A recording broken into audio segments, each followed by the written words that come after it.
Dr. Carpenter.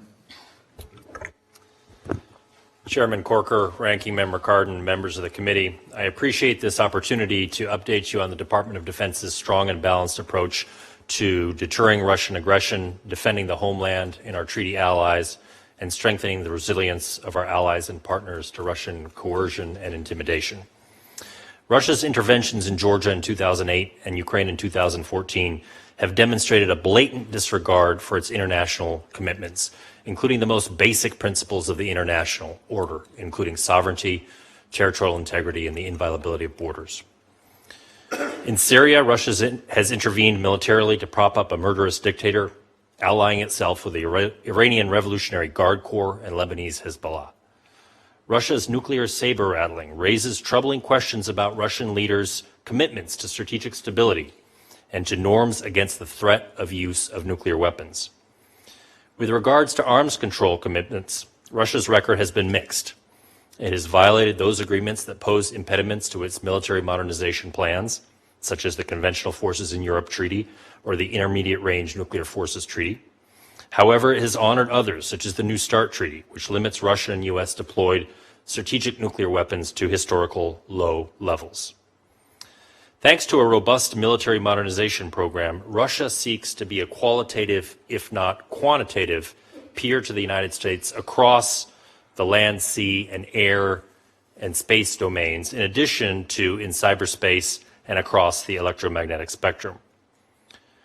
Our approach to countering Russian coercion and aggression involves coordinating efforts across the force to strengthen our capabilities, posture, investments, plans.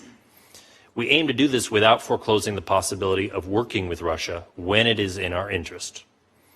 The most critical element of this approach is ensuring effective deterrence to support our most vital mission, defense of the homeland, which is reflected in the President's $583 billion fiscal year 2017 budget request. We are modernizing our nuclear forces.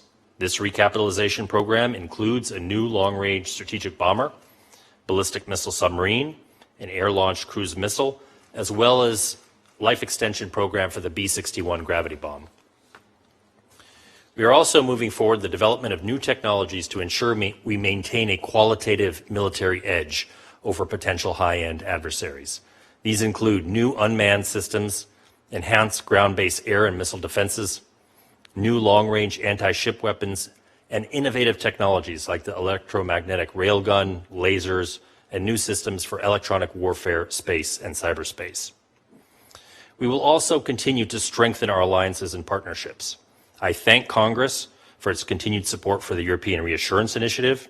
As Assistant Secretary Nuland has mentioned, since its inception in 2014, ERI has enabled the Department of Defense to strengthen our deterrence and assurance missions in Europe.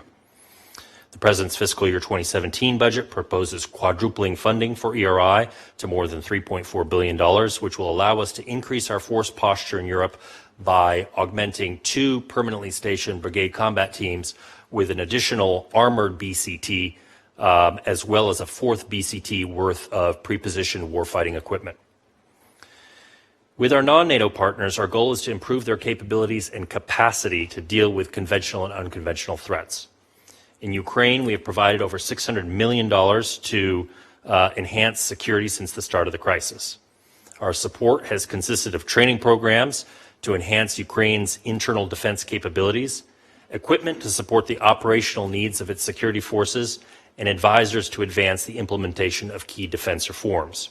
So far, we have trained 6 companies from Ukraine's National Guard and 5 land forces battalions, are in the process of training 5 land forces battalions and 1 special operations battalion.